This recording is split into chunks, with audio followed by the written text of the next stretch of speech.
بسم اللہ الرحمن الرحیم۔ آج کی کہانی ایک ایسے ماحول میں پلنے والے بچے کی ہے جس کی پرورش اور بنیاد ایک برے فیملی اور برے خاندان میں ہوئی، لیکن جیسے وہ بڑا اور آگے بڑھتا گیا زندگی میں، اس کے اوپر ماحول نے اس طرح سے اثر نہیں کیا جس طرح سے اس نے ماحول کے اوپر اثر کیا۔ یہ کہانی بھی ایک ایران کے بادشاہ اور ان کے وزراء کی ہے۔ ایران میں ایک دور میں بقول شیخ سعدی بہت سے ڈاکو اکٹھے ہوئے اور پہاڑی علاقوں پر انہوں نے اپنے کچھ غار بنا لیے، اور ان کا طریقہ کار یہ تھا کہ وہ روز شام کو جب سارے سو جاتے تب اپنی غاروں سے نکلتے، شہروں میں آتے، شہروں میں آبادیوں کو لوٹتے، واپس جاتے، سو جاتے اور اگلے دن دوبارہ آتے۔ وہ اس طرح کی جگہ پہ چھپے ہوئے تھے جہاں پہ عام بندے کا دور فوجوں کا بھی جانا مشکل ہوتا تھا۔ بادشاہ نے ایک دو دفعہ کارروائی کروانے کی کوشش کی۔ اس وقت کی اپنے دور کی جو پولیس تھی یا انتظامی ادارے تھے وہ اس میں ناکام ہو گئے۔ ان کی شکایات بڑھتی چلی گئی۔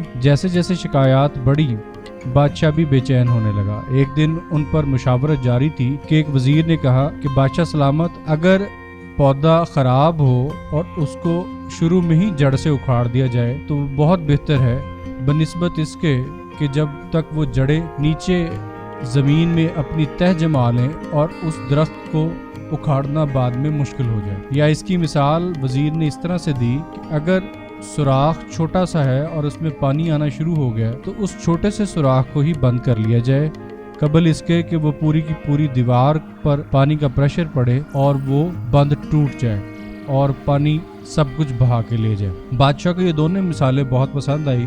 اس نے موقع پہ ان کی تعریف بھی کی۔ اس نے فوج کے سربراہان کو بلایا اور اس کے اوپر کافی دیر تک بات چیت کرنے کے بعد یہ فیصلہ کیا گیا کہ فوج باقاعدہ منصوبہ بندی کے ساتھ ان کو گرفتار کرنے جائے گی۔ اچانک حملہ نہیں کیا جائے گا جس سے وہ متنبع نہ ہو جائے۔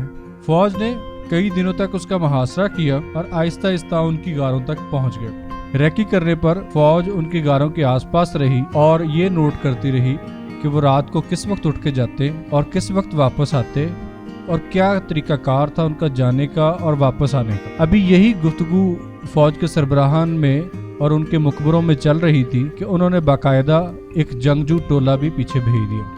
آخری دن جس دن ان کو جانے کی اجازت ملی، میں اس کو اجازت اس لیے کہہ رہا ہوں کہ فوج اس وقت تک اس پر قابو کر چکی تھی، لیکن وہ آخری کارروائی اس دن پوری کرنے والے تھے۔ فوج اس رات جاگتی ہے، وہ اسی طرح رات کے اندھیرے میں اٹھتے ہیں، اپنی سواریوں کو باندھ کے ہتھیاروں کو لے کے شہر کی طرف جاتے ہیں، سامان لوٹ کے لاتے ہیں، واپس آ کے کھانا شانا کھاتے ہیں اور اپنے اپنے پاس سامان رکھتے ہیں، ہتھیار رکھتے ہیں اور سو جاتے ہیں۔ سونے کے بعد ابھی وہ سوئے ہوتے ہیں، فوج آہستہ آہستہ آگے بڑھتی ہے اور آگے بڑھ کے جب دیکھتی ہے کہ وہ تمام سو چکے ہیں تو وہ غار کے اندر جا کے دھاوا بولتے ہیں اور ان کے رنگ فک ہو جاتے ہیں ڈاکوؤں کے، اور وہ گرفتار ہو جاتے ہیں۔ ڈاکوؤں کو یہ پریشانی تھی کہ ان کو اچانک کس طرح سے گرفتار کیا گیا۔ ان کو فوج کے آنے کا، ان کے رہنے کا اور ان کی گرفتاری کے پورے عمل کا بالکل بھی سمجھ نہیں آیا اور وہ ڈر کے سہم جاتے ہیں۔ بادشاہ کے سامنے 2 دن بعد ان کو پیش کیا جاتا ہے، کیونکہ وہ سفر اتنا تھا کہ بادشاہ کے سامنے آتے آتے 2 دن کا وقت لگا۔ 2 دن کے بعد جب انہیں پیش کیا جاتا ہے تو ان کی ساری کارستانیاں بادشاہ کو بتائی جاتی ہیں۔ بادشاہ نے یہ حکم دینا بہتر سمجھا اور یہ ساروں کو حکم دیا کہ ان سب کو، چاہے ان کے چھوٹے ڈاکو ہیں یا بڑے، سب کو قتل کر دیا جائے تاکہ یہ وبا ابھی سے یہیں پہ ختم ہو جائے۔ وہاں پر 2 وزیروں میں اختلاف ہو جاتا ہے۔ ایک وزیر جو ان میں سب سے چھوٹا ڈاکوؤں کا بچہ ہوتا ہے اس کے حق میں جاتا ہے اور بادشاہ کو مثال دیتا ہے کہ بادشاہ سلامت، یہ بچہ ابھی نابالغ ہے، اس کو نہیں پتا تھا یہ کہاں پیدا ہوا ہے اور کس ماحول میں رہ رہا ہے، ہم اس کو یہیں پہ قتل کر دیں گے تو یہ ہماری طرف سے زیادتی ہوگی۔ اس کو وہ ماحول نہیں ملا جس میں یہ پل کر بڑھ کر آگے بڑھ سکتا اور ایک مثبت شہری بن سکتا۔ ہمیں چاہیے کہ ہم اسے مکمل طور پر ایک ماحول دیں تو پھر یہ انسان بن کر ایک معزز شہری بن کر ہمارے ملک کا حصہ بن سکتا ہے۔ دوسرے وزیر نے اس سے اختلاف کیا۔ اس نے کہا کہ ایک بیج جو روڑی پر اگا ہو وہ کبھی بھی باغوں میں نہیں کھلا کرتا، کنول ہمیشہ جوہڑ میں رہتے ہیں اور گلاب ہمیشہ باغات میں رہتے ہیں۔ ان دونوں کے نا اتفاقی کی وجہ سے بادشاہ کا اپنا جو مورال تھا وہ ڈاؤن ہوا۔ بادشاہ نے وزیر کو کہا کہ میں اس کو معاف تو کر دیتا ہوں اس بچے کو، لیکن اس کو میں اپنے پاس نہیں رکھوں گا، نہ اپنے یتیم خانوں میں رکھنے دوں گا، اس کو اگر رکھنا ہے تو آپ اپنے پاس رکھ لیں۔ وزیر اس بچے کو اڈاپٹ کر لیتا ہے، اپنے پاس رکھتا ہے اور وزیر اس کی تربیت شروع کر دیتا ہے، یہاں تک کہ وہ بچہ بڑھتا بڑھتا نوجوان ہو جاتا ہے۔ ایک دن بات چیت کے دوران بادشاہ کو وہ بچہ یاد آتا ہے۔ بادشاہ اپنے وزیر سے پوچھتا ہے کہ وہ جو ڈاکوؤں کا بچہ تھا وہ کیسا ہے۔